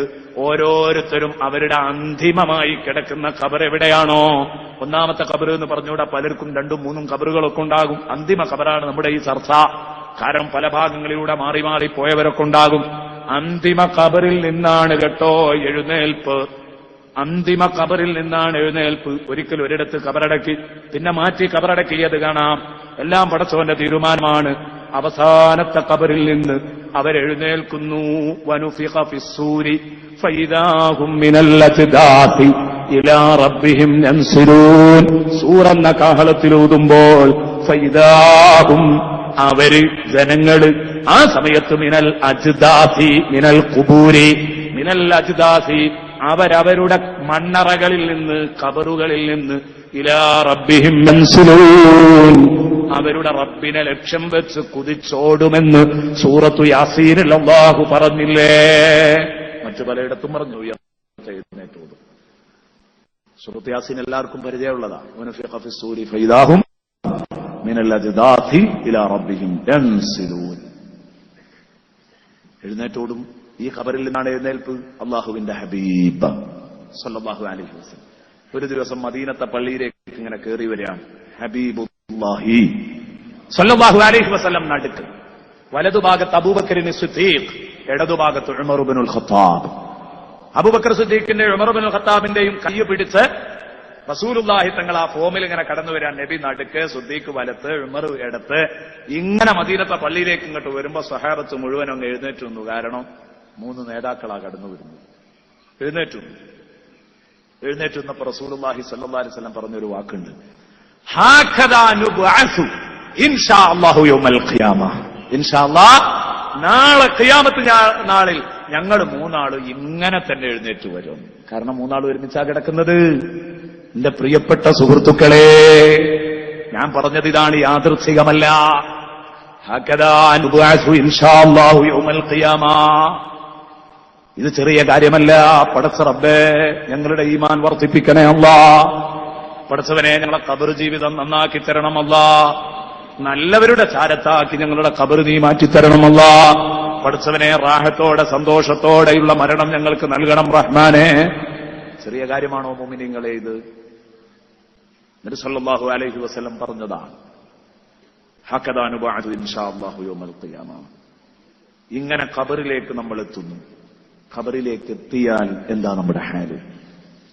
ഖബറി എന്ന ചർച്ചയിൽ ഒഴിച്ചുകൂടാൻ പറ്റാത്തൊരു ഭാഗം, ഖബറിന്റെ ഉള്ളിലെ ഹാൽ എന്താണ്? കല്ലാ സൗഫ തഅലമൂൻ. അതാണല്ലോ ചർച്ചയുടെ മർമ്മതാണ്. ഇപ്പൊ ഖബർ എന്താന്ന് പറഞ്ഞിട്ടുള്ളൂ. ഇനി ഖബറിലേക്ക് എത്തിയാൽ എന്താണ് നമ്മുടെ ഹാൽ? അല്ലാഹു പറയുന്നു, വമിൻ വറാഇഹിം ബർസഖുൻ ഇലാ യൗമി യുബ്അസൂൻ. വമിൻ വറാഇഹിം ബർസഖുൻ ഇലാ യൗമി യുബ്അസൂൻ. അവരുടെ പിന്നിൽ, ജനങ്ങൾക്ക് അവരുടെ പിന്നിൽ വരാനുണ്ട് ബർസഖുൻ, ഒരു ഇടത്താവളം വരാനുണ്ട്.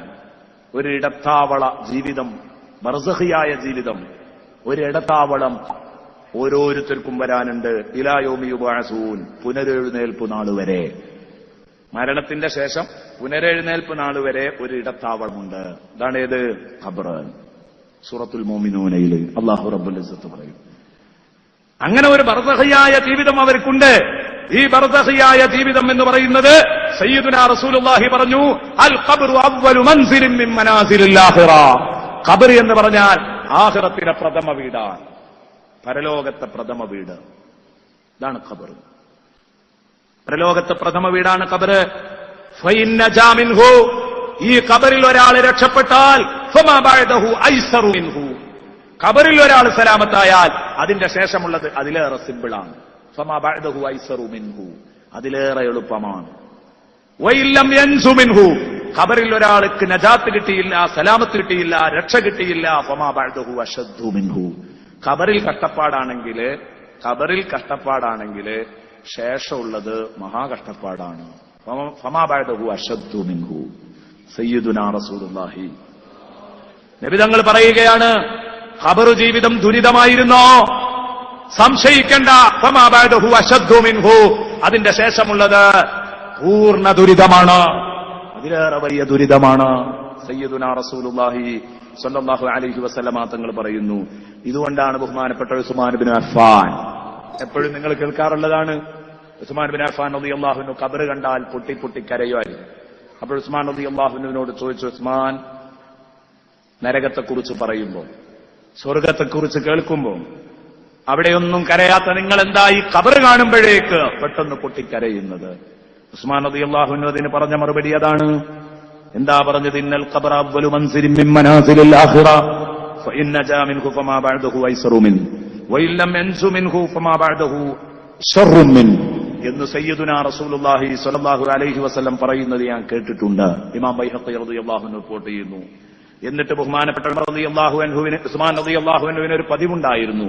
ചരിത്രത്തിൽ നമുക്ക് കാണാം. പ്രിയപ്പെട്ട സുഹൃത്തുക്കളെ, ഇബ്നു അസീറിന്റെ ജാമിഉൽ ഉസൂലിൽ എഴുതിയത് കാണാം. ബഹുമാനപ്പെട്ട ഉസ്മാൻ ഇബ്നു അഫ്ഫാൻ റളിയല്ലാഹു അൻഹു ഖബറിന്റെ അടുത്ത്, ഖബറടക്കുന്ന സമയത്ത് ഖബറിന്റെ അടുത്ത് വരുമ്പോ, അല്ലെങ്കിൽ വെറുതെ സിയാറത്തിന് പള്ളിക്കണ്ടിയിൽ കയറുമ്പോ, സിയാറത്തിന് മഖ്ബറയിൽ വന്ന് നിൽക്കുമ്പോ, എപ്പോ ഖബർ കണ്ടോ ആ ഖബറിന്റെ ഉള്ളുകളിൽ, ആ ഖബറുകൾക്കിടയിൽ നിന്നുകൊണ്ട് മഖ്ബറയിൽ, ശ്മശാനത്തിൽ വന്നു നിന്ന് ഖബറുകളുടെ നടുക്ക് നിന്നുകൊണ്ട് ഉസ്മാൻ റളിയല്ലാഹു അൻഹു ഇങ്ങനെ പാടുമായിരുന്നു. കേട്ടോളൂ, ഒരു കവിത ആലപിക്കാറുണ്ടായിരുന്നു. ബഹുമാനപ്പെട്ട ഹാനി റളിയല്ലാഹു അൻഹു പറയുന്നു, സമിഅതു ഉസ്മാന യുൻഷിദു അലാ ഖബർ, ഒരു ഖബറിന്റെ അടുത്തിരുന്ന് ഉസ്മാൻ റളിയല്ലാഹു അൻഹു കവിത ആലപിക്കുന്നത് ഞാൻ കേട്ടു. എന്താണ് ആ ശബ്ദം? അതാ എല്ലാ അർത്ഥത്തിലും ശോകസാന്ദ്രമായ ശബ്ദത്തിൽ, ദുഃഖം മുറ്റി നിൽക്കുന്ന ശബ്ദത്തിൽ ബഹുമാനപ്പെട്ട ഉസ്മാൻ ഇബ്നു അഫ്ഫാൻ റളിയല്ലാഹു അൻഹു അതാ അവിടെ വെച്ചിട്ട് ഇങ്ങനെ ചൊല്ലുമായിരുന്നു. എന്താ ചൊല്ലുക? മക്ബറയിൽ വന്നു നിന്നാൽ, പള്ളിക്കാട്ടിൽ വന്ന് നിന്നിട്ട് ഇങ്ങനെ പാടുകയാണ്. ഖബറുകൾക്കിടയിൽ നിന്നിട്ട് ഫഇൻ തൻസു മിൻഹാ തൻസു മിൻ ദീ അളീമതി വഇല്ലാ ഫഇന്നീ ലാ ഇഖാലൂക നജിയാ. ഉസ്മാൻ ഇബ്നു അഫ്ഫാൻ റളിയല്ലാഹു അൻഹു ഖബറുകൾക്കിടയിൽ നിന്നിട്ട് ഇങ്ങനെ പാടുകയാണ്. ഒരു ഖബറും പുറത്തിരുന്ന് പാടുന്നത് ഹാനി റളിയല്ലാഹു അൻഹു കേൾക്കുകയാണ്. എന്താ പാടിയത് എന്നറിയോ? കേട്ടോ, അവിടുന്ന് പാടുകയാണ്, ഫഇൻ തൻസു മിൻഹാ, ഖബറാളിയോടാണ് പറയുന്നത്, ഖബറാളി, നീ ഈ വീട്ടിൽ നിനക്ക് രക്ഷയാണെങ്കിൽ, ഇവിടെ നീ രക്ഷപ്പെട്ടാൽ, തൻസു മിൻ ദീ അളീമതി, എല്ലാ മഹാദുരന്തങ്ങളിൽ നിന്നും മോനെ നീ രക്ഷപ്പെട്ടു. ഇവിടെ നീ രക്ഷപ്പെട്ടാൽ സർവ പോസ്റ്റുകളിലും പിന്നെ നിനക്ക് രക്ഷയാണ്. ഇവിടെ രക്ഷപ്പെട്ടോ, ഇനി വരാനുള്ള ഓരോ സ്ഥലവും നിനക്ക് സലാമത്തിന്റേതാണ്. വയില്ല, അങ്ങനെ അല്ലെങ്കിൽ ഖബറിൽ നീ രക്ഷപ്പെട്ടിട്ടില്ലെങ്കിൽ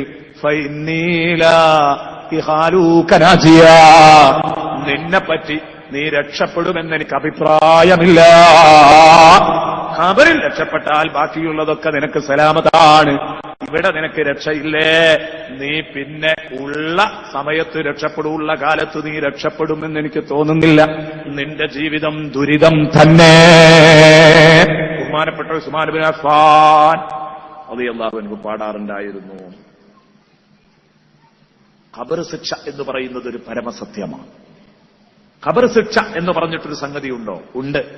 അദാബുൽ ഖബർ ഹഖാൻ, സത്യമാണ്, അതിൽ സംശയം വേണ്ട.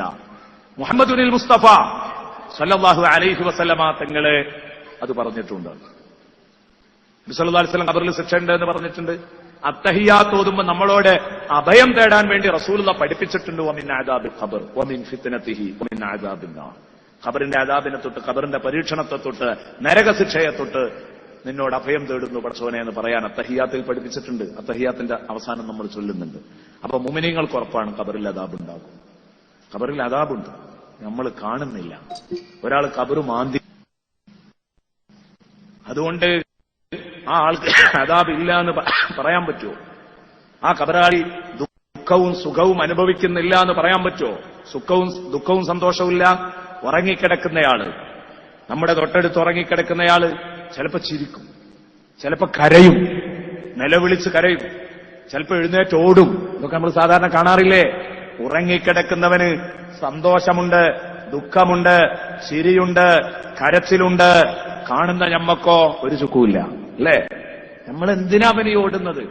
എന്തിനാവനീ കരയുന്നത്? എന്തിനാവനീ ചിരിക്കുന്നത്? അയാൾക്ക് ചില അനുഭവങ്ങളൊക്കെ ഉണ്ടാകുന്നുണ്ട്, നമ്മളൊന്നും കാണുന്നില്ല. എല്ലാം നടക്കുന്നുണ്ട്, ചിരിക്കുന്നുണ്ട്, കരയുന്നുണ്ട്, അനങ്ങുന്നുണ്ട്, ഓടുന്നുണ്ട്, ചാടുന്നുണ്ട്, എല്ലാമുണ്ട്. ഇതുപോലെ ഖബറാളിക്കുമുണ്ട് വേറെ ഒരവസ്ഥ. എന്റെ പ്രിയപ്പെട്ട സഹോദരങ്ങളെ, ആ ഖബറാളി സന്തോഷിക്കുന്നുണ്ട്, ആ ഖബറാളി സങ്കടപ്പെടുന്നുണ്ട്, ആ ഖബറാളി ഇളകുന്നില്ല, നമ്മുടെ കാഴ്ചയിൽ ഇളകുന്നില്ല. ആ ഖബറാളി കരയുന്നുണ്ട്, പക്ഷേ നമ്മളത് കേൾക്കുന്നില്ല. ഹബീബ് മുഹമ്മദുർ റസൂലുള്ളാഹി സ്വല്ലല്ലാഹു അലൈഹി വസല്ലമ തങ്ങൾ പറയുന്ന ഇദാ വുദിഅത്തിൽ ജനാസ, ജനാസ എടുത്ത് മയ്യത്തും കട്ടിലിൽ വെച്ചാൽ, മയ്യത്ത് എപ്പോഴാണോ കട്ടിലിൽ വെക്കുമ്പോൾ അപ്പോഴാണ് ജനാസ എന്ന പേര് വരുന്നത്.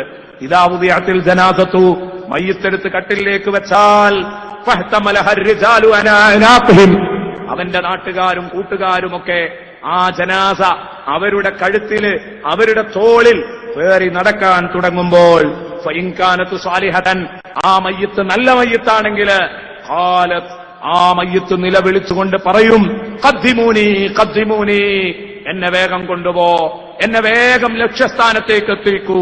കാരണം എന്താ? അള്ളാഹുവിന്റെ അടുത്ത് എനിക്ക് ഒരുക്കി വെച്ച അനുഗ്രഹങ്ങളിലേക്ക് വേഗം എത്തിച്ചു തരൂ, ഇനിയും ഇവിടെ വെച്ചേക്കല്ല. അതുകൊണ്ടാണ് മയ്യത്ത് സാലിഹത്താണെങ്കിലും ഗൈറു സാലിഹത്താണെങ്കിലും മയ്യത്ത് കൂടുതൽ വെച്ച് നിൽക്കരുത് എന്ന് മഹാന്മാർ പറയാൻ കാരണം, മരിച്ച മയ്യത്ത് വേഗം ഖബറടക്കണം എന്ന് പറയാനുള്ള കാരണം, ഒരുപാട് ആളുകൾ നിസ്കരിക്കാൻ വരുമെന്നുണ്ടെങ്കിൽ പിന്തിപ്പിക്കാം. പള്ളിയിൽ എത്തിയ മയ്യത്ത്, നിസ്കാരക്കാർ പള്ളിയിലേക്ക് കടന്നിട്ടുണ്ടെങ്കിൽ അവരെ കാത്തു നിൽക്കാം, അല്ലാതെ കാത്തു നിൽക്കാൻ പാടില്ല. ഇതൊക്കെ മഹാന്മാർ എഴുതി വെക്കാനുള്ള കാരണം അതാണ്. സാലിഹായ മയ്യത്താണെങ്കിൽ അവനവന്റെ വീട്ടിലേക്ക് എത്താൻ തിടുക്കം കാണിക്കുകയാണ്. ഖദ്ദിമൂനി ഖദ്ദിമൂനി. എന്നിട്ട് നിങ്ങൾ മയ്യത്ത് ചുമന്നു കൊണ്ടുപോകുമ്പോ ഏതെങ്കിലും മയ്യത്ത് പറയുന്നത് നിങ്ങൾ കേട്ടിട്ടുണ്ടോ? മുസ്ലിമീങ്ങൾക്ക് ഇത് വിശ്വാസമല്ലേ? മുസ്ലിമീങ്ങൾ ഇതിൽ സംശയിക്കുന്നുണ്ടോ? ഇത് സഹീഹായ ഹദീസല്ലേ? ഇത് വിശ്വസിക്കുന്നുണ്ടെങ്കിൽ പ്രിയപ്പെട്ട സഹോദരങ്ങളെ, സത്യമാണ്, സയ്യിദുനാ റസൂലുള്ളാഹി സ്വല്ലല്ലാഹു അലൈഹി വസല്ലം ഖബർ ശിക്ഷയുണ്ടെന്ന് നമ്മളെ പഠിപ്പിച്ചു. ഖബറാളിക്ക് ഞാൻ പറഞ്ഞില്ലേ, ഉറങ്ങിയവന്റെ അനുഭവം ഉറങ്ങിയവന് വലുതാണ്. ഉണർന്നു കഴിഞ്ഞാൽ ഒന്നുമില്ല. അതുകൊണ്ട് തന്നെയാണ് ഖബറിലുള്ള അദാബ് നരകാദാബിനെ പോലെയല്ല, അത്ര വലുതല്ല.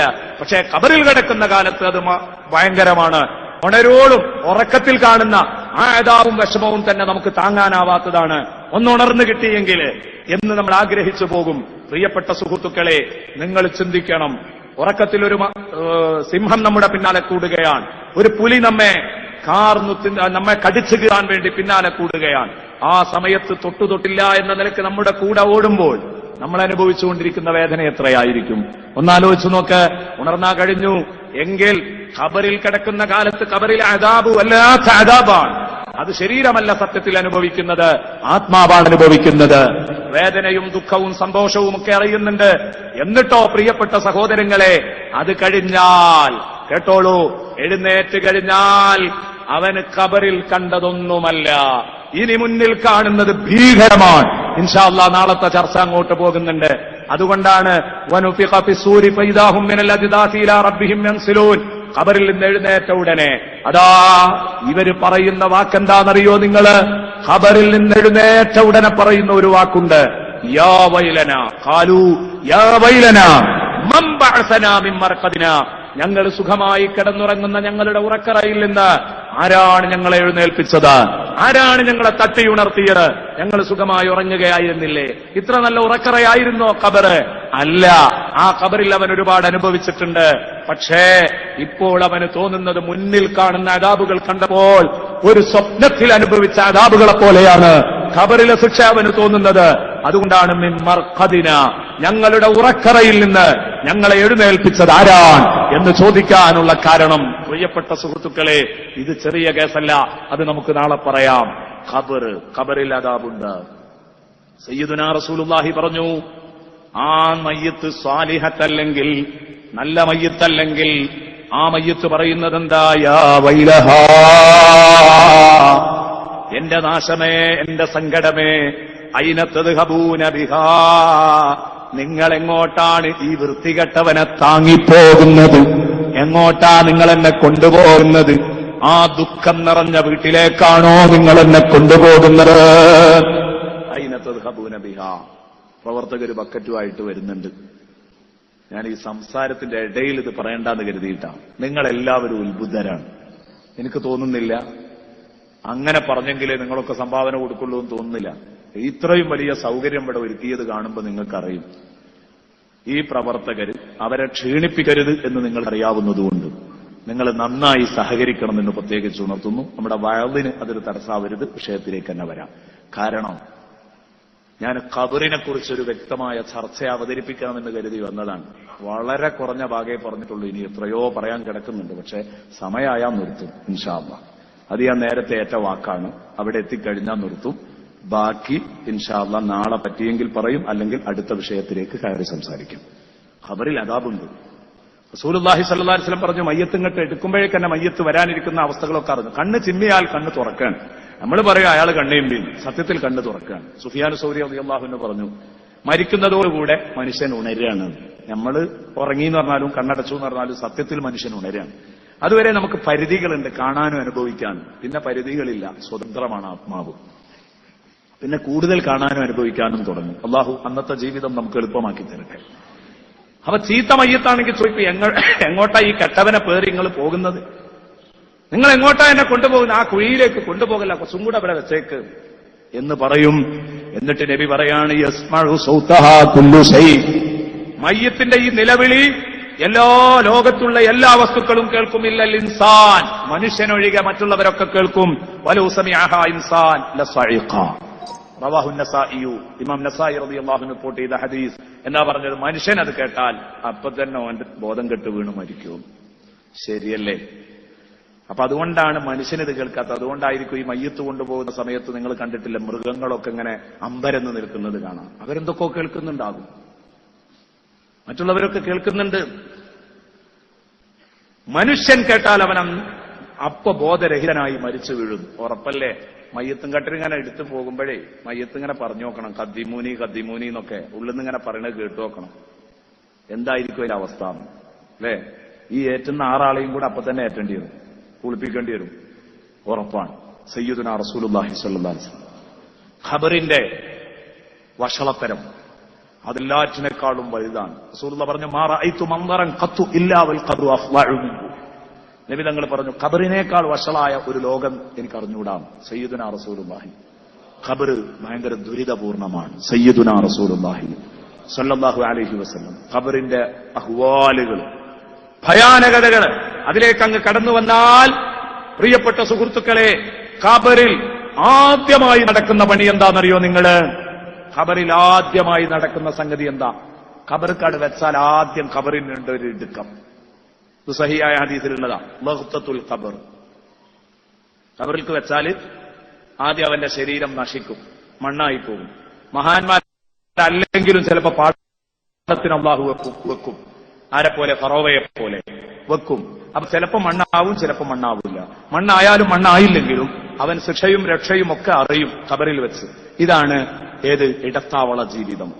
അൽ ഹയാത്തുൽ ബർസഖിയ എന്ന് പറഞ്ഞ ജീവിതം ഇതാണ്. അവിടെ അവൻ ഒറ്റക്കാണ്, രണ്ടാമതൊരാളില്ല. എന്നാൽ ആ ഖബറിലേക്ക് വെച്ച ഉടനെ അവനെ, എന്റെ പ്രിയപ്പെട്ട സുഹൃത്തുക്കളെ, ഖബറിന് എടുക്കുകയാണ്. ലഗ്ത, ഖബറിന്റെ ഇടുക്കം. ഖബർ അവനെ ശരിക്ക് ഞെക്കുന്നു. ഇത് നല്ല മനുഷ്യനുമുണ്ട്, ദുഷിച്ച മനുഷ്യനുമുണ്ട്. നല്ല മനുഷ്യനായിട്ട് ഇതിൽ നിന്ന് രക്ഷപ്പെടുന്നില്ല. എന്നാൽ നല്ല മനുഷ്യനെ ഖബറെടുക്കുന്നത് എന്തിന്റെ പേരിലാണ് എന്ന് പണ്ഡിതന്മാർ ചർച്ച ചെയ്തിട്ടുണ്ട്. അവർ പറഞ്ഞു അത് മഹബത്ത് കൊണ്ടാവാം. ദുഷിച്ച മനുഷ്യനെ ഖബറെടുക്കുന്നത് അത് ആ മനുഷ്യനോടുള്ള ദേഷ്യം കൊണ്ടുമാവാം. മഹബത്ത് കൊണ്ട് ഇടുക്കിയാലും വേദനിക്കും, അല്ലെ? മഹബത്ത് കൊണ്ട് കടിച്ചാലും വേദന ഉണ്ടാവും, മഹബത്ത് കൊണ്ട് നുള്ളിയാലും വേദന ഉണ്ടാകും. വേദന ഉണ്ടാകും. മഹബത്തോടുകൂടെ അടിച്ചാൽ നല്ല വേദന ഉണ്ടാവും. പിന്നെന്താ, നമ്മളത് അങ്ങോട്ട് സഹിക്കും, അല്ലെ? അതാണ് അതിന്റെ സത്യം. ബഹുമാനപ്പെട്ട സഅദ് റളിയല്ലാഹു അൻഹു, സഅദ് റളിയല്ലാഹു അൻഹുവിനെ ഖബറിലേക്ക് വെച്ചപ്പോ സഅദ് റളിയല്ലാഹു അൻഹുവിനെ ഖബർ ഇടുക്കി എന്ന് ചരിത്രത്തിൽ കാണാം. സഅദ് ഇബ്നു മുആദ് റളിയല്ലാഹു അൻഹു നബി തങ്ങൾ പറയുന്നു, ഇന്നലിൽ ഖബരി ലഗ്തതൻ, ഖബറിനൊരു ഇടുക്കലുണ്ട്. ഖബറിലേക്കാണ് വെച്ചാൽ മഖ്ബൂരിങ്ങളെ, ഖബറാളികളെ ആ ഖബറങ്ങ് ഇടുക്കും. ലൗ നജാ മിൻഹാ അഹദുൻ, ആരെങ്കിലും ആ ഇടുക്കത്തിൽ നിന്ന് രക്ഷപ്പെടുകയാണെങ്കിൽ ലനജാ Saad ibn Muadh, Saad ibn മുആദ് രക്ഷപ്പെടേണ്ടിയിരുന്നു. ആ സഅദിനെ ഖബർ ഇടുക്കിയത് ഞാൻ കണ്ടിട്ടുണ്ടെന്ന് സയ്യിദുനാ റസൂലുള്ളാഹി. വാരിയെല്ലുകൾ പരസ്പരം കോർക്കുന്നത് പോലെ ഇടുക്കും. ഇഹ്തസ്സ അർശുർ റഹ്മാനി ലിമൗതി സഅദ് ഇബ്നു മുആദ്,